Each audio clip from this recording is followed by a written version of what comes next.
Hello friends, welcome back to our channel. ഇന്ന് നമ്മൾ കാണാൻ പോകുന്നത് നെറ്റ്ഫ്ലിക്സ് റിലീസ് ചെയ്ത അജീബ് ദാസ്ത എന്ന സിനിമയുടെ കഥയാണ്.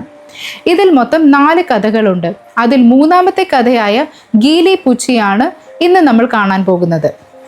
കഥ ആരംഭിക്കുന്നത് ഒരു ഫാക്ടറിയിൽ മെഷീൻ ഓപ്പറേറ്ററായി ജോലി ചെയ്യുന്ന ഭാരതിയിലൂടെയാണ്. ഭാരതി അവിടെ ജോലി ചെയ്യുമ്പോൾ മാനേജർ പ്രിയ എന്നൊരു പെൺകുട്ടിക്ക് ഫാക്ടറി മുഴുവൻ ചുറ്റിക്കാണിച്ചു കൊടുക്കുന്നത് അവൾ കാണുന്നു. പ്രിയയെ അവിടെ കണ്ടപ്പോൾ തന്നെ ഭാരതിയുടെ ജോലി പോകുമെന്ന് എല്ലാവരും പറയാൻ തുടങ്ങി. അതെന്തുകൊണ്ടാണെന്ന് നമുക്ക് വഴിയെ മനസ്സിലാകും. തൽക്കാലം ഭാരതി മാനേജറുമായി സംസാരിക്കാൻ പോകുന്നു. അവിടെ വെച്ചാണ് ഭാരതിക്ക് ഡാറ്റ ഓപ്പറേറ്ററുടെ ജോലി വേണമായിരുന്നുവെന്നും അതിനുള്ള എല്ലാ ഡിഗ്രികളും അവളുടെ കയ്യിലുണ്ടായിട്ടും മെഷീൻ ഓപ്പറേറ്ററായി നിയമിക്കുകയായിരുന്നുവെന്നും പ്രേക്ഷകർക്ക് മനസ്സിലാകുന്നത്. കാരണം ഭാരതി ഒരു ദളിത് വിഭാഗത്തിൽപ്പെട്ട ആളായിരുന്നു. ഭാരതി മാനേജറോട് തനിക്ക് ഡേറ്റ ഓപ്പറേറ്റർ ജോലി എന്തുകൊണ്ട് ലഭിച്ചില്ല എന്ന് ചോദിക്കുമ്പോൾ ഭാരതിക്ക് ടാലിയും എക്സലും അറിയില്ലെന്ന ഒഴികഴിവ് പറഞ്ഞ് മാനേജർ അവളെ തിരിച്ചയക്കുന്നു. ഇത് കേട്ട് ഭാരതി അവിടെ നിന്ന് പോവുകയും തൻ്റെ സുഹൃത്തായ ദശരഥിനോട് ഈ കാര്യം പറയുകയും ചെയ്യുന്നു. ഇത് കേട്ട് ദശരഥ് അവളെ സമാധാനിപ്പിക്കുന്നു.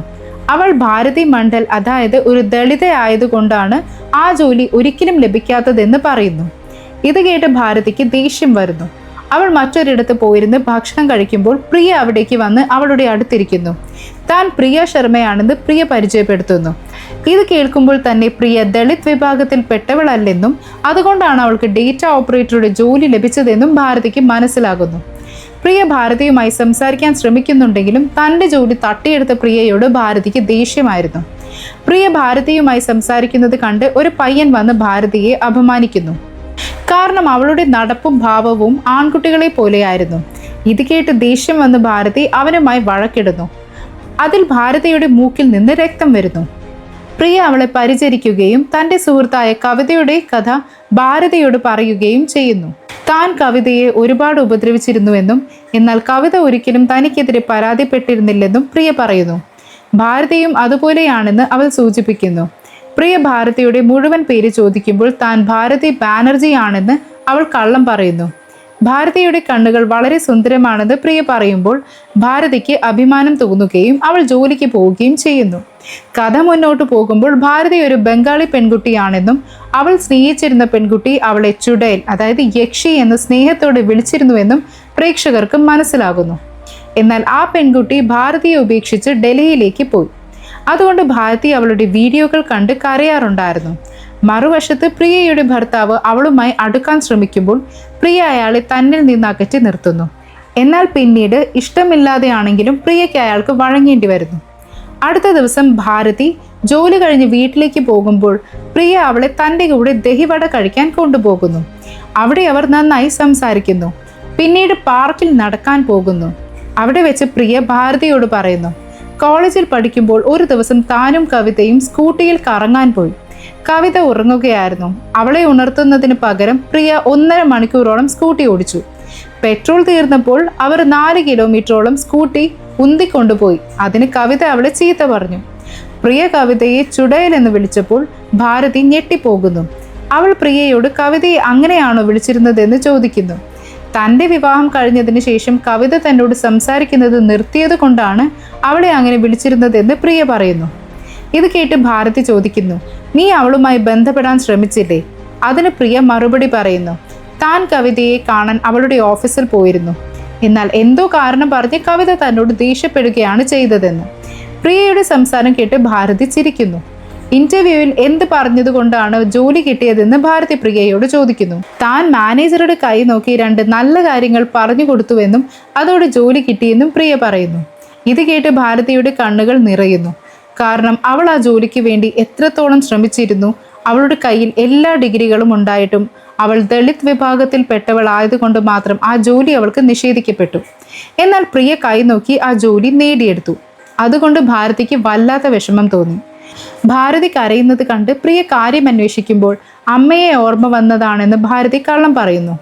ഇത് കേട്ട് പ്രിയ ഭാരതിയെ ആശ്വസിപ്പിക്കുന്നു. ശേഷം പ്രിയ ഭാരതിയോട് തൻ്റെ സുഹൃത്താകാൻ ആവശ്യപ്പെടുന്നു.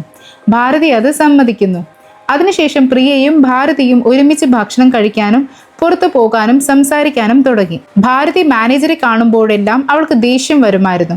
കാരണം അയാൾ തന്നോട് ചെയ്തത് ശരിയായിരുന്നില്ല. കഥ പുരോഗമിക്കുമ്പോൾ ഭാരതിക്ക് പതിയെ പ്രിയയോട് ഇഷ്ടം തോന്നി തുടങ്ങുന്നു. ഒരു ദിവസം പ്രിയ ഭാരതിയുടെ വീട്ടിലേക്ക് വരുമെന്നറിഞ്ഞപ്പോൾ ഭാരതി നന്നായി ഒരുങ്ങി അവൾക്കായി ചിക്കൻ ഉണ്ടാക്കുന്നു. പ്രിയ വീട്ടിലെത്തിയപ്പോൾ ഭാരതി അവൾക്ക് ആ ചിക്കൻ നൽകുന്നു. അത് കഴിച്ചതിന് ശേഷം പ്രിയ ഭാരതിയുടെ കൈകളിൽ ചുംബിച്ചുകൊണ്ട് പറയുന്നു, നീ ഇതിനൊരു ഗീലി പുച്ചി, അതായത് നനഞ്ഞ ചുംബനം തന്നു. ഭാരതിയുടെ വളർത്തുനായ വന്നപ്പോൾ പ്രിയ അതിനോടൊരു ഗീലി പുച്ചി തരാൻ പറയുന്നു. ഇത് കേട്ട് ഭാരതി ചിരിച്ചുകൊണ്ട് അതിന് ചിക്കൻ മതി എന്ന് പറയുന്നു. അപ്പോൾ പ്രിയ ഭാരതിയോട് ചോദിക്കുന്നു, നീ നിന്റെ ഗീലി പുച്ചി ആരുമായും പങ്കുവെക്കാൻ ആഗ്രഹിക്കുന്നില്ലേ? ഇത് കേട്ട് ഭാരതി പ്രിയയുടെ കവിളിൽ ഉമ്മ വയ്ക്കുന്നു. തുടർന്ന് അവർ പരസ്പരം നോക്കി നിൽക്കുന്നു. ശേഷം പ്രിയ ഭാരതിയെ ചുംബിക്കുകയും താൻ എന്തോ തെറ്റ് ചെയ്തു എന്ന നിലയിൽ കരയുകയും ചെയ്യുന്നു. ഭാരതി പ്രിയയെ സമാധാനിപ്പിക്കുന്നു. അതിനുശേഷം ഭാരതി ഈ വിഷയത്തെക്കുറിച്ച് ചിന്തിക്കാൻ തുടങ്ങുന്നു. കഥയിൽ പിന്നീട് മാനേജർ ക്യാൻറ്റീനിൽ പോകുന്നത് വിലക്കിയതുകൊണ്ട് പ്രിയ ഭാരതിയെ തൻ്റെ ഒപ്പം ഭക്ഷണം കഴിക്കാൻ വിളിക്കുന്നു. അവിടെ വെച്ച് പ്രിയ തൻ്റെ ജന്മദിനത്തിന് ഭാരതിയെ വീട്ടിലേക്ക് ക്ഷണിക്കുന്നു. അവർ ഒരുമിച്ച് ഭക്ഷണം കഴിക്കുന്നു. ഭാരതി പ്രിയയുടെ വീട്ടിൽ പോകുമ്പോൾ പ്രിയയുടെ ഭർത്താവിന്റെ അമ്മ ഭാരതിയെക്കുറിച്ച് ചോദിച്ചറിയുന്നു. ഭാരതിയുടെ ആൺകുട്ടികളെ പോലുള്ള സ്വഭാവം കാരണം അവളിൽ നിന്ന് അല്പം അകലം പാലിക്കാൻ പ്രിയയുടെ ഭർത്താവിനോട് പറയുന്നു. പ്രിയ ഒരുങ്ങിക്കൊണ്ടിരിക്കുമ്പോൾ അവളുടെ ഭർത്താവ് അവളെ എത്രമാത്രം സ്നേഹിക്കുന്നുണ്ടെന്നും ശ്രദ്ധിക്കുന്നുണ്ടെന്നും പ്രേക്ഷകർക്ക് മനസ്സിലാകുന്നു. ഇതെല്ലാം കണ്ട് ഭാരതിക്ക് അവിടെ ഒരു അസ്വസ്ഥത തോന്നുന്നു. പ്രിയ ഭാരതിയുടെ അടുത്തേക്ക് സംസാരിക്കാൻ വരുമ്പോൾ അവൾ വളരെ അസ്വസ്ഥയാണെന്ന് ഭാരതിക്ക് മനസ്സിലാകുന്നു. കാര്യം ചോദിക്കുമ്പോൾ പ്രിയ പറയുന്നു, തൻ്റെ ഭർത്താവ് തന്നെ ഒരുപാട് സ്നേഹിക്കുകയും ശ്രദ്ധിക്കുകയും ചെയ്യുന്നുണ്ടെന്നും അയാൾക്കൊരു കുഞ്ഞിനെ വേണമെന്നും എന്നാൽ തനിക്ക് അയാളെ സ്നേഹിക്കാൻ കഴിയുന്നില്ലെന്നും പറയുന്നു. അതുകൊണ്ട് തനിക്ക് എന്തോ കുഴപ്പമുണ്ടെന്നും താൻ ഒരു ഭ്രാന്തിയാണെന്നും പ്രിയയ്ക്ക് തോന്നുന്നു. ഇത്രയും നല്ലൊരു ഭർത്താവിനെ സ്നേഹിക്കാൻ കഴിയാത്തതിൽ അവൾക്ക് കുറ്റബോധം തോന്നുന്നുണ്ട്. ഇത്തരം സന്ദർഭങ്ങളിൽ തനിക്ക് കവിതയെ ഒരുപാട് ഓർമ്മ വരുമെന്നും പ്രിയ പറയുന്നു. ഇത് കേട്ട് ഭാരതി ചോദിക്കുന്നു, നീ കവിതയെ ആഗ്രഹിക്കുന്നത് പോലെ എന്നെയും ആഗ്രഹിക്കുന്നുണ്ടോ? അതിന് പ്രിയ മറുപടി പറയുന്നു, ഞാൻ നിന്നെ കവിതയേക്കാൾ കൂടുതൽ ആഗ്രഹിക്കുന്നു. ഇത് കേട്ട് ഭാരതി സന്തോഷിക്കുകയും പ്രിയയ്ക്ക് ഒരു കുഴപ്പവുമില്ലെന്നും എല്ലാം ശരിയാകുമെന്നും അവളെ സമാധാനിപ്പിക്കുകയും ചെയ്യുന്നു. താൻ തൻ്റെ സത്യം അംഗീകരിച്ചതുപോലെ പ്രിയയും അവളുടെ സത്യം അംഗീകരിക്കണമെന്ന് ഭാരതി പറയുന്നു. താൻ ബാനർജി അല്ല ഭാരതി മണ്ഡലാണെന്നും അതായത് താൻ ഒരു ദളിതാണെന്നും തൻ്റെ അമ്മയും ദളിതാണെന്ന് അവൾ വെളിപ്പെടുത്തുന്നു. ഭാരതി ഇതെല്ലാം പറഞ്ഞത് പ്രിയയുടെ കയ്യിൽ പിടിച്ചുകൊണ്ടായിരുന്നു. ഭാരതിയുടെ സത്യം മനസ്സിലാക്കിയ പ്രിയ അവളുടെ കൈ വിടുന്നു. അപ്പോൾ മാനേജർ വിളിച്ച് പ്രിയയെ ഓഫീസിലേക്ക് വരാൻ പറയുന്നു. ഭാരതിയും പ്രിയയുടെ കൂടെ ഓഫീസിലേക്ക് പോകുന്നു. ഭാരതി മാനേജറുടെ ക്യാബിന് പുറത്തു നിൽക്കുന്നു. പ്രിയ അകത്തേക്ക് കയറുമ്പോൾ അവിടെ എല്ലാവരും പ്രിയയുടെ ജന്മദിനം ആഘോഷിക്കുകയായിരുന്നു. ഇത് കണ്ട് ഭാരതിക്ക് വല്ലാത്ത വിഷമം തോന്നുന്നു. കാരണം ഇതിനു മുൻപ് ഫാക്ടറിയിൽ ആരുടെയും ജന്മദിനം ആഘോഷിച്ചിട്ടില്ല. അതുകൊണ്ട് ഭാരതി ദേഷ്യത്തോടെ പ്രിയയെ നോക്കി നിൽക്കുന്നു. അപ്പോൾ മാനേജർ ഭാരതിയെ അകത്തേക്ക് വിളിച്ച് കേക്ക് മുറിച്ച് എല്ലാവർക്കും കൊടുക്കാൻ പറയുന്നു. ഭാരതി ഒന്നും മിണ്ടാതെ ആ ജോലി ചെയ്യുന്നു. എന്നാൽ ഉള്ളിൽ അവൾക്ക് വല്ലാത്ത വിഷമം തോന്നുന്നുണ്ടായിരുന്നു. ഇത് പ്രിയയ്ക്ക് മനസ്സിലായെങ്കിലും അവൾ ഒന്നും പറയുന്നില്ല. കഥയിൽ പിന്നീട് ഭാരതി ചേഞ്ചിങ് റൂമിലിരുന്ന് കരയുന്നു. കാരണം അവൾക്ക് അത്രയധികം അപമാനം തോന്നിയിരുന്നു. മറുവശത്ത് പ്രിയ വളരെ സന്തോഷവതിയായിരുന്നു. കുറച്ചു കഴിഞ്ഞ് പ്രിയ ഭാരതിയെ കാണാൻ വന്ന് കേക്ക് തരാൻ കഴിയാത്തതിന് സോറി പറയുന്നു. എന്നിട്ട് പ്രിയ ചോദിക്കുന്നു, നീ അപ്പോൾ എന്താണ് പറഞ്ഞുകൊണ്ടിരുന്നത്? അതായത് ഭാരതിയുടെ ജാതിയെക്കുറിച്ച് പറഞ്ഞ കാര്യം ഒന്നുകൂടി പറയാൻ പ്രിയ ആവശ്യപ്പെടുന്നു. ഇത് കേട്ട് ഭാരതി പ്രിയയെ ഉപദേശിക്കുന്നു.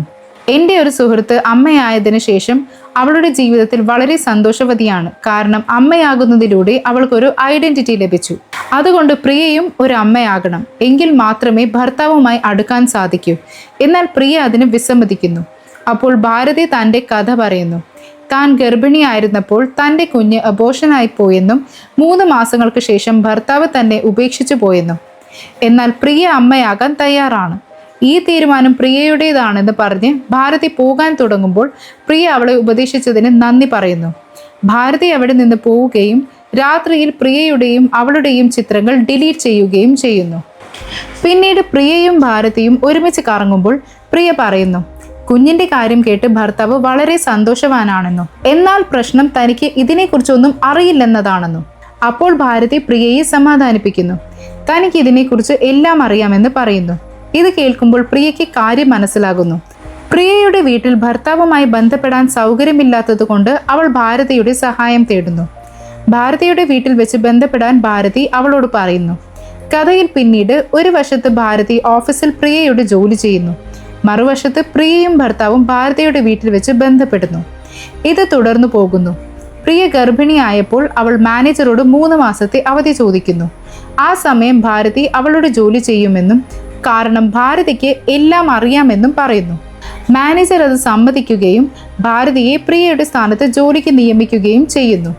3 മാസങ്ങൾക്ക് ശേഷം പ്രിയ ഒരു അമ്മയാകുമ്പോൾ ഭാരതി അവളെ കാണാൻ വീട്ടിലേക്ക് പോകുന്നു.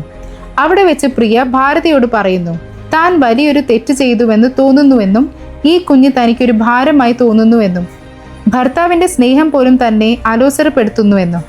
ഇത് കേട്ട് ഭാരതി തമാശ രൂപേണ പ്രിയയെ അപമാനിക്കുന്നു. ഭാരതി പുറത്ത് എല്ലാവരുമായി സംസാരിച്ചിരിക്കുമ്പോൾ പ്രിയയുടെ ഭർത്താവിന്റെ അമ്മ ഭാരതിക്ക് ഒരു സ്റ്റീൽ കപ്പിൽ ചായ നൽകുന്നു. ഇത് കണ്ടപ്പോൾ ഭാരതിക്ക് മനസ്സിലായി പ്രിയയുടെ വീട്ടിൽ തനിക്കൊരു വിലയുമില്ലെന്ന്. സംസാരത്തിനിടയിൽ പ്രിയയുടെ വീട്ടുകാർക്ക് താൻ ദളിതാണെന്നും അമ്മയും ദളിതാണെന്നും പ്രിയ പറഞ്ഞു കൊടുത്തിട്ടുണ്ടെന്ന് ഭാരതിക്ക് മനസ്സിലാകുന്നു. അതുകൊണ്ടാണ് തനിക്ക് സ്റ്റീൽ കപ്പിൽ ചായ തന്നതെന്ന് അവൾ തിരിച്ചറിയുന്നു. കുറച്ചു കഴിഞ്ഞ് പ്രിയ അടുത്ത മാസം ഓഫീസിൽ ജോയിൻ ചെയ്യുമെന്ന് ഭാരതി അറിയുന്നു. എന്നാൽ പ്രിയയുടെ ഭർത്താവിന്റെ അമ്മ അവൾ ഓഫീസിൽ പോകുന്നതിനെ എതിർക്കുന്നു. കാരണം അവൾക്ക് കുഞ്ഞിനെ നോക്കണമല്ലോ.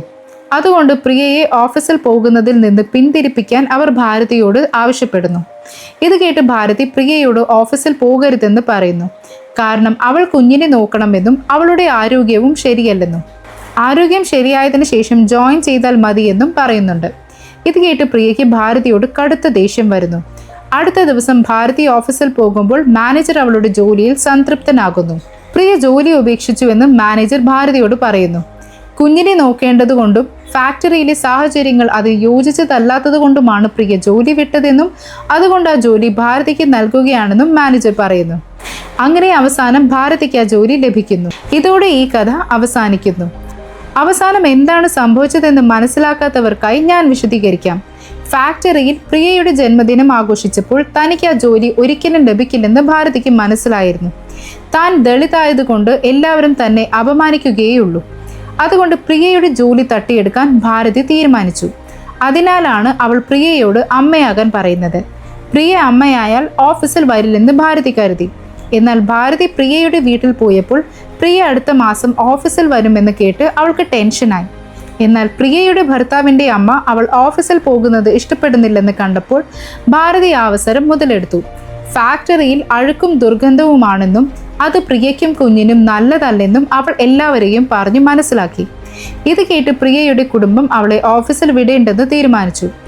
ഭാരതി ഈ കാര്യങ്ങളെല്ലാം ഓഫീസിൽ മാനേജറോട് പറയുമ്പോൾ അവൾ പുഞ്ചിരിക്കുകയായിരുന്നു. കാരണം പ്രിയ ജോലി ഉപേക്ഷിക്കുമെന്ന് അവൾക്ക് നേരത്തെ അറിയാമായിരുന്നു. അവസാനം അവൾ ഒരുപാട് നാളായി ആഗ്രഹിച്ച ആ ജോലി ഭാരതിക്ക് ലഭിച്ചു. അപ്പോൾ ഈ വീഡിയോ ഇവിടെ അവസാനിക്കുന്നു. അപ്പോൾ ഈ സിനിമ എല്ലാവർക്കും ഇഷ്ടപ്പെട്ടെന്ന് കരുതുന്നു. വീഡിയോ ഇഷ്ടപ്പെട്ടെങ്കിൽ ലൈക്ക് ചെയ്യുക, ചാനൽ സബ്സ്ക്രൈബ് ചെയ്യുക. മറ്റൊരു സിനിമയുമായി എത്തുന്നത് വരെ ഗുഡ് ബൈ.